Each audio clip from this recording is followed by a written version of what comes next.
and non-Hispanic. How do they say that? White other than.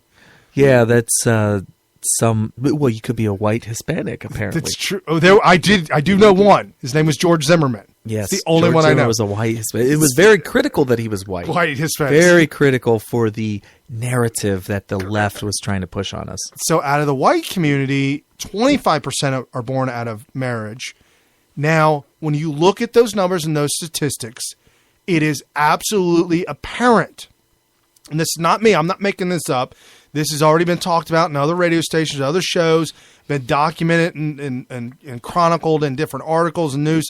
The black community in the black community in America, the family nucleus has been obliterated.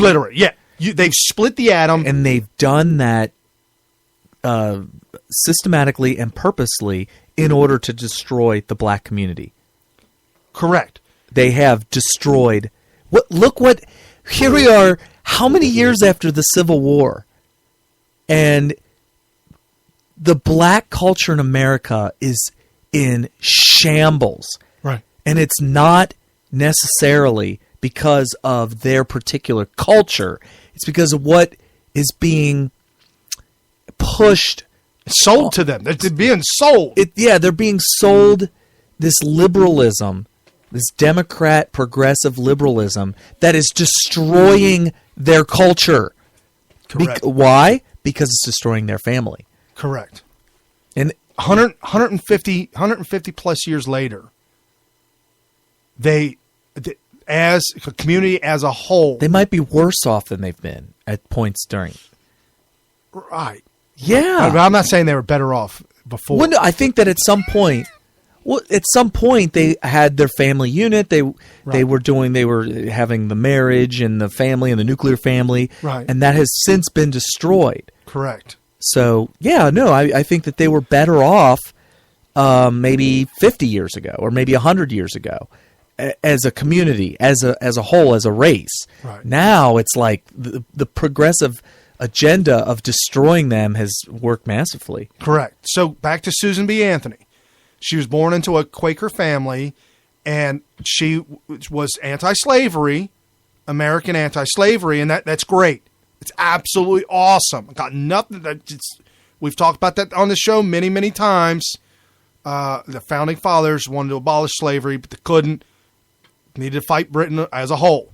Okay, now we're moving into getting rid of slavery, and the majority of everybody said no, slavery's wrong. So, anyways, she was anti-slavery. That's great. However, there was a lot of abolitionists back then. She was committed to social equality. Let me break that down for you.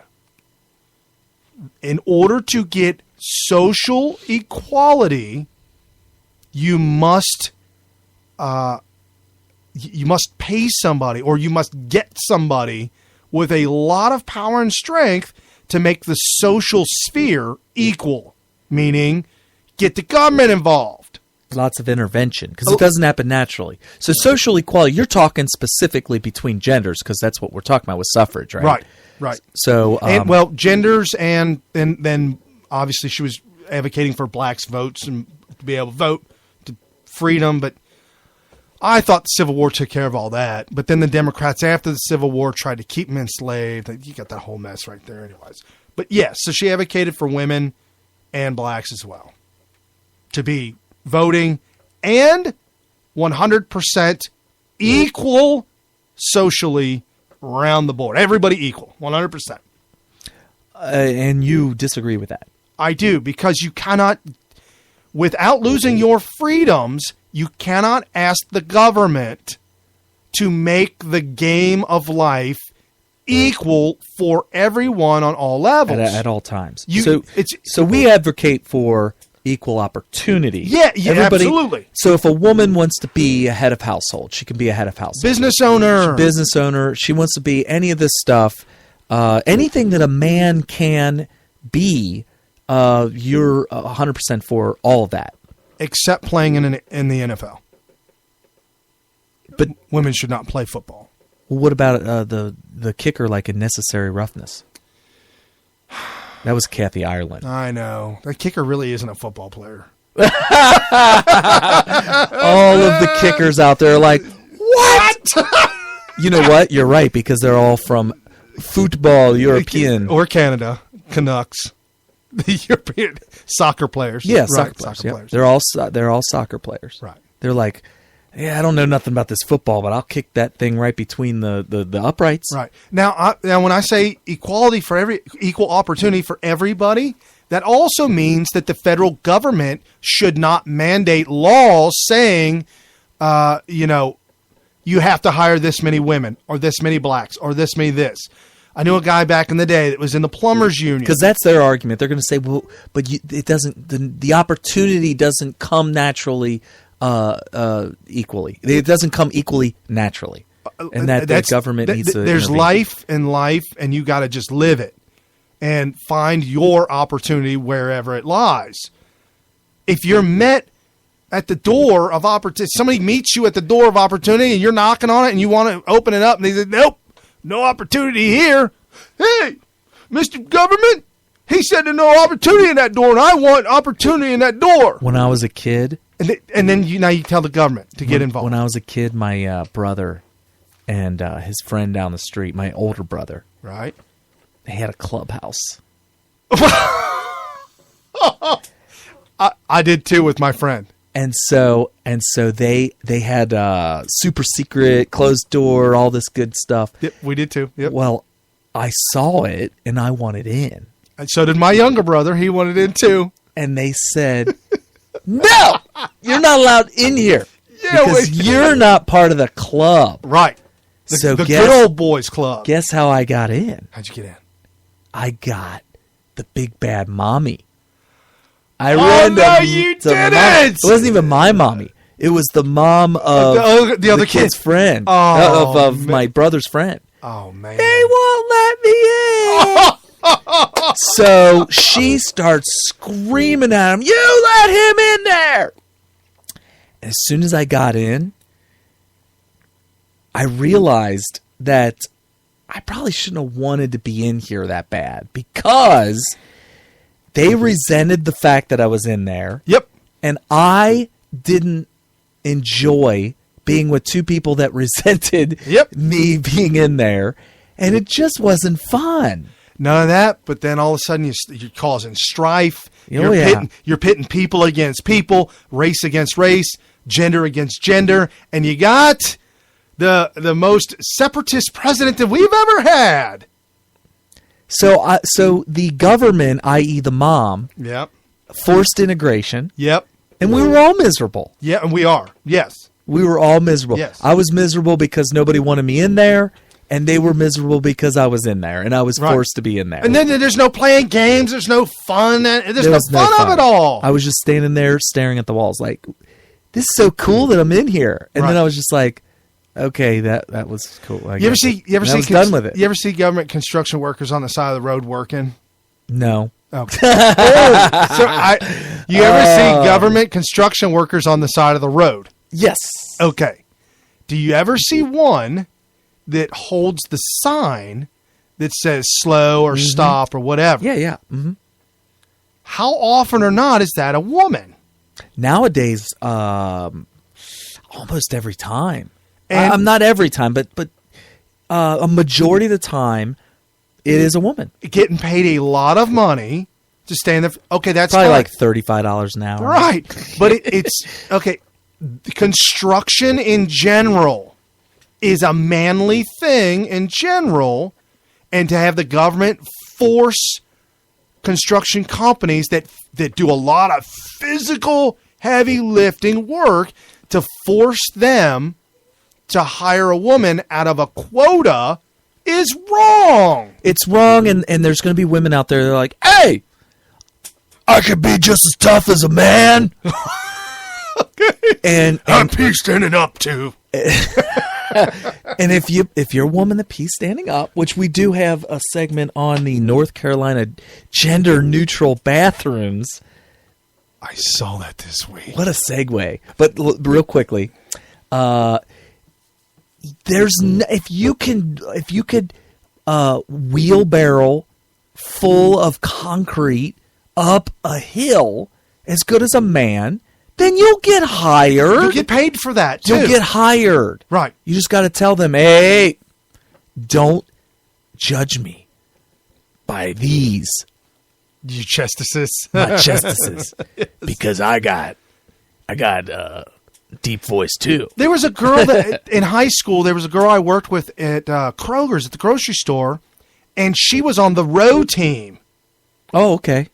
Literally her body was rock hard. She could lift more than I could. Okay, so she could put stuff on the top shelf by hand. Yeah. Like large pallets. Oh, absolutely. She didn't need a forklift. I just get her. She worked at Sam's and she could put pallets on the top shelf. Right. And, without a forklift. And we would talk to her and say, hey, what's up? And she'd say, she was great. She was an awesome girl. She was a lot of fun to be around. She just happened to be physically well fit. I mean, there's no doubt I would never get in a fight with her. But she could take on that job. Don't tell the government to get her that job. Let her get it because of her qualifications. Speaking about the WNBA, the Women's National Basketball Association, is outraged because they're not getting paid the same as NBA players. Wow. You see, that's a failure to understand where money comes from. Because you should be looking at how many people come to the games and how much you're charging per ticket. But they're saying it's not fair. It's not fair that the NBA is played on more channels than they are. And it's not fair that they're not. But here's the thing. Nobody wants to watch it. This goes along the lines of Rush Limbaugh making the argument. I want to watch it. Well, he makes the argument that if women truly do get paid 70 cents per every dollar that a man makes, that the most successful companies out there would take advantage of this by hiring nothing but women. Correct. That being said, if networks could get away with putting up games on their thing and make a lot of money doing it, they would do it. Speaking about networks, news channel, news hostesses, gorgeous, beautiful women. Right. There's a news channel, it might be out of Russia. It's not a parody. I don't know what they're saying, but it looks like they're doing the news. Right. They have these women doing the news who slowly disrobe. I was going to say, is there a pay gap? I thought this is where you're going with it. Oh, is there a pay gap between the super duper hot former Miss America pageant contestants who litter the network news? Right. Is there a pay gap between them, the super hot ones, and some guy who gets on there and gives us the news? Yeah, there's a pay gap. They get more because they're hotter and people want to look at them. People want to look at them. So pay them more. So are the guys protesting about that? They're and not. Should they? No, they shouldn't. No, because we want to look at the hotties. Right. So I know we've come 155 years in the last 20 minutes. But I want to make it an absolute understandable point that feminism has taken this so hard and so far that they literally joined the ranks in the early 1900s with the communists and the propagandists and to move the agenda. Okay, if I'm working, then I need the government to raise to my kids to be in school for this many hours a day. And then now it's a federal law that your children must be in their federal schools, otherwise you go to jail. Right, for truancy. The parents go to jail. The parents get fined because you're not giving your kids up.